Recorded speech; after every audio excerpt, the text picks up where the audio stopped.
Muita gente que curte a Fórmula 1 acredita que a Pirelli faz um projeto mal feito para os pneus da categoria, até por conta de toda essa questão da degradação que ocorre corrida após corrida.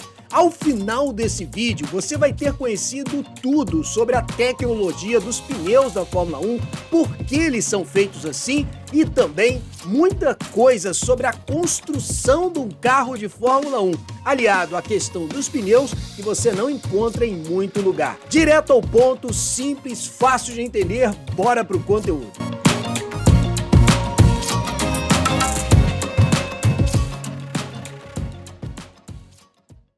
Muita gente que acompanha a Fórmula 1 acredita que há um erro da Pirelli quando assiste tanta degradação de pneus assim na categoria. No entanto, os pneus são feitos propositadamente para degradar, e isso tem uma relação com aquilo que é a essência da Fórmula 1, não de agora, mas sempre um campeonato de construtores. Em outras palavras, um campeonato de engenheiros, um campeonato de estrategista e, lógico, um campeonato de pilotos. Mas isso tudo correlacionado para encontrar o melhor equipamento, a melhor forma de guiar o carro, a melhor estratégia frente às virtudes dos rivais, e por isso os pneus da Fórmula 1 são encomendados com esse objetivo.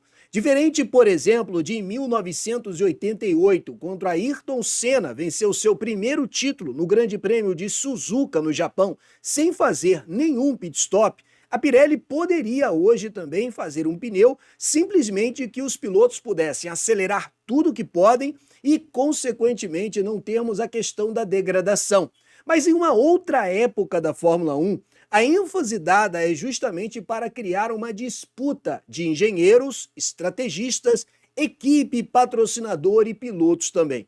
Isso fica muito bem entendido quando a gente começa a compreender os motivos por que os pneus da Fórmula 1 degradam tanto. E o primeiro item é entender que degradação de pneu é totalmente diferente de consumo de pneu, embora seja dois fatores que confundem muito os fãs da categoria. A maioria, quando a gente atende aqui no chat das nossas lives ou responde alguns comentários nos vídeos, é perceptível que não consegue entender a diferença entre consumo de pneu e degradação de pneu.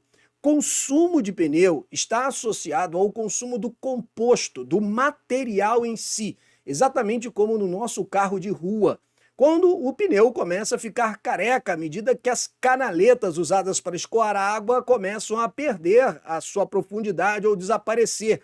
Geralmente aqueles calombinhos nas canaletas, o chamado TWI, Tire Wear Indicator, é o fator que mostra que o consumo do pneu está acontecendo, ou seja, o composto, o material está sendo gasto. Nos pneus slicks, desde o kart até a Fórmula 1, são pequenos furinhos que você encontra na superfície do pneu que identificam que está acontecendo o consumo do material. Lógico que existe certa relação entre consumo e degradação, mas degradação de pneus está associado ao pneu perder a sua qualidade de estar em alta performance, ou sair da janela de performance, ou do momento ideal onde você extrai o melhor do pneu. Geralmente, os engenheiros identificam esse fator de melhor janela de performance pelo coeficiente da temperatura, ou seja, quando o pneu atinge uma temperatura ideal e consegue ser mantido nessa temperatura ideal, você, consequentemente, consegue extrair o melhor do pneu. Então, por conta disso, ocorre uma disputa na Fórmula 1 de engenharia, estratégia e pilotagem. O engenheiro, desde a construção do carro, antes da temporada em si, começa a trabalhar um carro que consiga atingir a temperatura ideal de pneu e, consequentemente, manter essa temperatura ideal. Um fator que é simplificado pela questão da temperatura, no entanto, tem uma série de outros fatores que ao longo desse vídeo, mais para frente, você vai aprender e não vai encontrar esse tipo de conteúdo em qualquer lugar. Mas esse é um primeiro ponto para a gente entender a diferença entre degradação de pneu e consumo de pneu.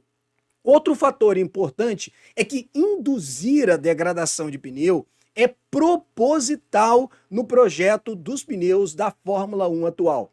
Essa é uma questão que muita gente confunde, acreditando que a degradação que acontece nas corridas é um fator incontrolável ou algo que a Pirelli não consegue administrar.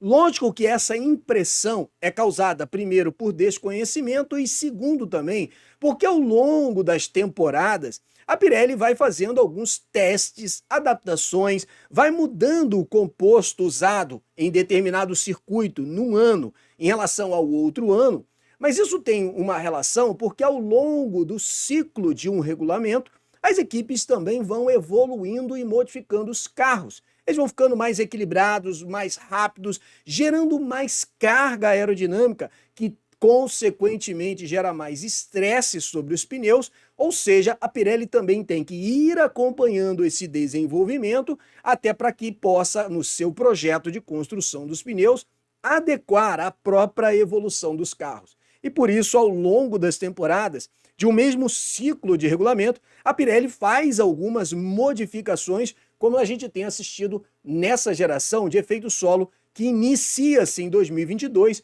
e agora chega ao seu momento final em 2025. Induzir a degradação é porque nós estamos assistindo uma competição de engenharia, uma competição de estratégias e uma competição de pilotagem. Como eu falei um pouco antes também, os engenheiros também têm que construir um carro porque tem esse fator da degradação, ou seja, induzir a degradação do pneu acaba forçando uma competição de engenharias na construção do carro, forçando uma competição de engenharia na hora de encontrar o melhor setup dele, forçando uma competição de estratégias quando um estrategista tem que tentar driblar a eficiência do outro e dos pilotos também na hora que precisam tocar o carro para a otimização dessa performance. Acontece que a maioria dos fãs sempre gosta de entender a Fórmula 1 mais como um campeonato de pilotagem, o que na verdade nunca foi assim. Desde o início da Fórmula 1 sempre foi um campeonato de construtores e não à toa o nome do outro campeonato é Campeonato de Construtores. Diferente de IndyCar, diferente de FIA WEC, diferente de outras categorias, não que eles também não tenham, de certa forma, uma competição de engenharia, o campeonato da Fórmula 1, de fato, ele ocorre dentre as equipes que procuram construir o melhor projeto.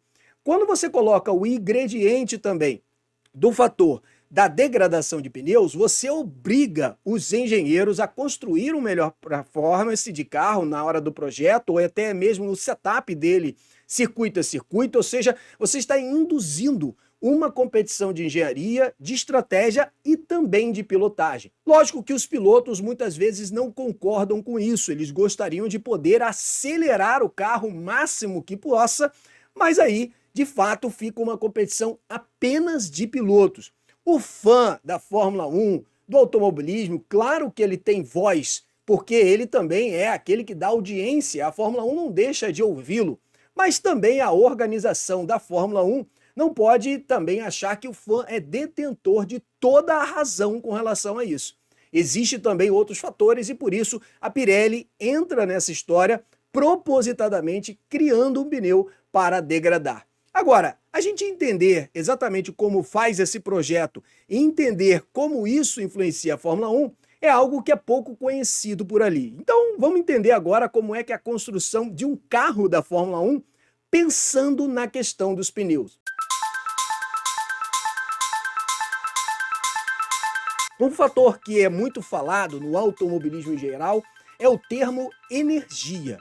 Geralmente, por exemplo, na temporada de 2022-23, quando a gente viu a Ferrari sofrer com mais degradação de pneu, isso ocorreu por conta da Diretiva Técnica 039 dos assoalhos flexíveis, que veio a partir da Bélgica, que obrigou a Ferrari também a mexer na sua geometria de suspensão e, consequentemente, enrijecer mais o carro.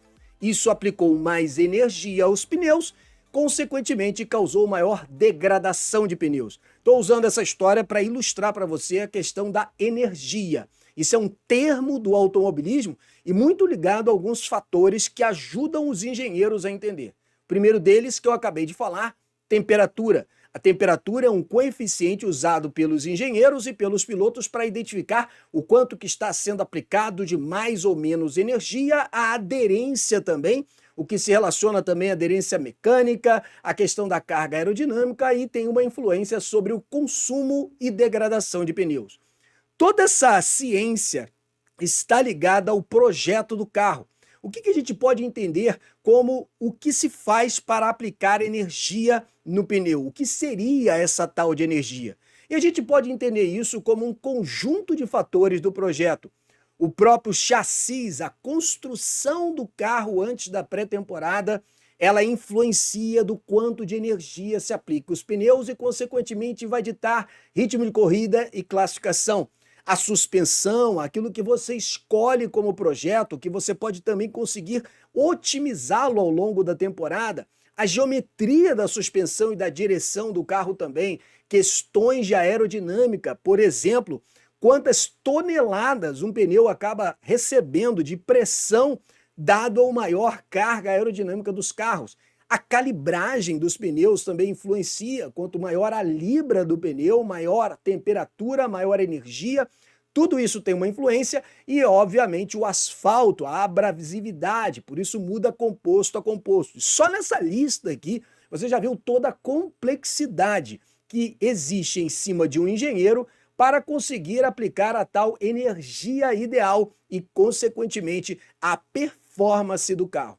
Mas isso é muito traduzido, por exemplo, na questão da temperatura. Eu coloquei um quadro simples aqui na sua tela, só para você se ligar em algumas coisas. Eu botei aqui um C1, C2, C3, C4, C5, você vê que existe também, botei o intermediário, o pneu de chuva extrema, e você vê que existe uma certa faixa de performance ideal de temperatura desses pneus que influencia também na aderência. Vou maximizar aqui para você esse quadro, para você entender, colocando aqui, por exemplo, o C3 médio, o C4 macio, o C5 macio, e você vê que existe uma diferença.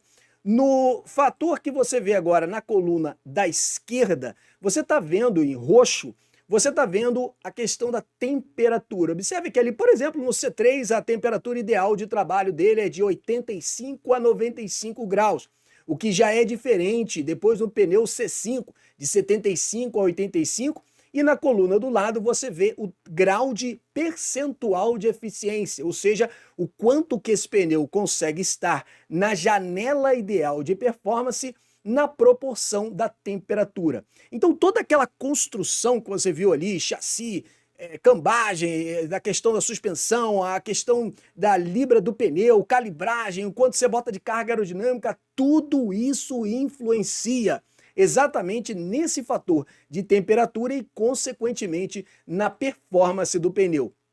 Entendido tudo isso, como que os engenheiros conseguem chegar ao projeto ideal? E aí você fica fascinado com a questão da engenharia de um Fórmula 1, porque para produzir tudo isso você tem alguns diversos fatores. Então a gente viu a questão do pneu, chassi, suspensão, geometria, aerodinâmica, calibragem, asfalto, vários fatores que o engenheiro tem que pensar a respeito, e dois itens são importantes para você começar a entender. Primeiro, a indentação e a adesão molecular. São dois fatores que os engenheiros procuram na hora que pensam em todos esses outros fatores da coluna da esquerda.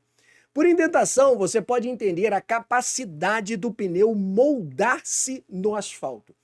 Toda vez que o engenheiro está construindo um carro de Fórmula 1, ele está pensando no composto e está pensando como esse fator vai ser crucial na performance do carro. E por adesão molecular, é a interação desse composto, da borracha em si, a um nível quase molecular. Eu costumo ilustrar isso de uma forma muito interessante que em um dos livros que eu tenho aqui sobre tecnologia da Fórmula 1 fala, que é como você, para tentar ilustrar, como você passa a geleia no pão e depois você tenta tirar a geleia do pão. Existe uma certa adesão a nível molecular do pneu ao asfalto, no mesmo exemplo que eles procuram colocar até para ilustrar para a gente algumas questões dessa indentação ou da adesão molecular. Mas essa questão começa a ficar ainda mais complexa quando a indentação e também a adesão molecular começa a ser pensada no sentido de quanto que pode ocorrer perda da tal energia em forma de temperatura, como por exemplo um superaquecimento. Lembra que eu falei para você de fatores de temperatura e como isso influencia o carro? Na hora que você coloca um projeto de um Fórmula 1 na pista no início da temporada, as equipes começam a identificar, por exemplo, que no pneu de composto mais macio o carro tem uma melhor performance, porque consequentemente consegue manter a temperatura, e em relação ao outro tipo de composto já não tem. Então eles têm que entender ao nível do projeto o que está acontecendo. Você percebe o quanto que colocar e induzir um pneu a degradar força a Fórmula 1 a ser um campeonato de engenharia? Força a Fórmula 1 a ser um campeonato de estrategistas, de pilotagem também, porque o piloto influencia nessa performance. Eles também pensam no sentido de algo que chama-se esterese, é um termo grego que significa retardo. Vou explicar para você. Exatamente quando o pneu, por exemplo, ele se molda e depois ele deformado, ele volta àquela proporção. É um movimento de mola. O engenheiro tem que pensar exatamente nessa degradação, no sentido da deformação, da esterese do pneu e também no sentido do módulos do pneu. Porque tudo isso que você está ouvindo até agora muda totalmente dependendo da maleabilidade ou rigidez do composto. No C1 o pneu funciona de um jeito, no C5 o carro funciona de outro jeito. Todos esses fatores são fundamentais para o engenheiro pensar. E além disso tudo, a complexidade ainda fica cada vez maior quando muda a temperatura da pista e do ambiente. Por isso que aqui nas lives do canal a gente enfatiza tanto a questão de analisar como é que estava a temperatura da pista, a própria Fórmula 1 começa a colocar isso para o fã e existe a necessidade do fã que quer entender e curtir a Fórmula 1, compreender toda essa grande complexidade. Se você quiser conhecer mais desse assunto, eu convido você a se tornar membro do canal. Por apenas R$5, você clica aí embaixo no Seja Membro, você se torna um membro mecânico e você pode conhecer mais conteúdos exclusivos que eu entro mais aprofundadamente sobre esse assunto, ou também se tornar um membro engenheiro, piloto ou até o Brum Academy, que é onde eu coloco lives com conteúdo muito mais aprofundado sobre isso tudo da Fórmula 1. Existe muito mais para a gente falar sobre a história dos pneus, mas nesse momento eu vou deixar uma playlist com todos os vídeos do Fórmula 1 sobre a tecnologia da Fórmula 1, motores, o carro de 2026, a aerodinâmica. Siga essa playlist para você maratonar sobre esses conteúdos da tecnologia da Fórmula 1. Obrigado por assistir os nossos vídeos.